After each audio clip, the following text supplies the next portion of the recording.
Welcome to EDU World Space.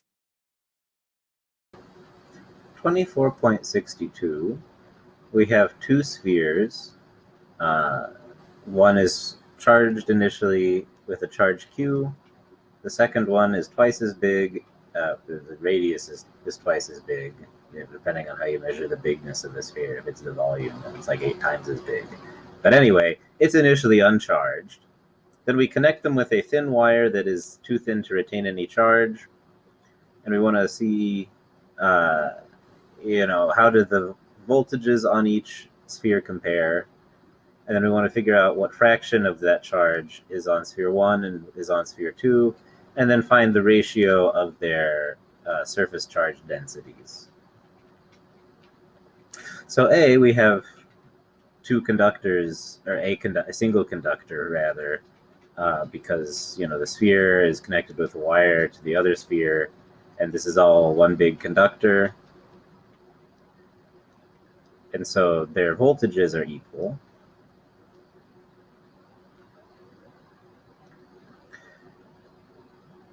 Now for B and C, the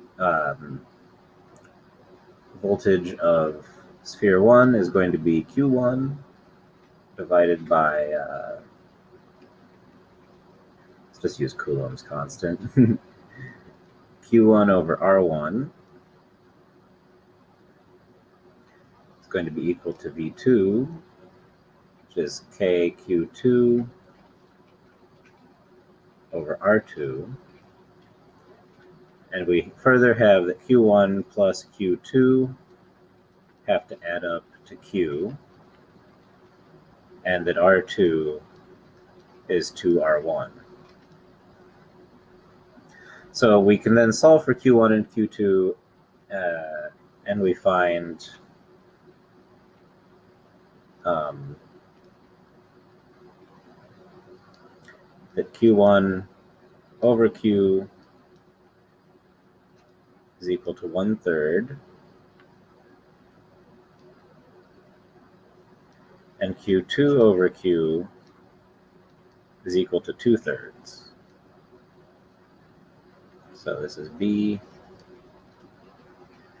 this is C.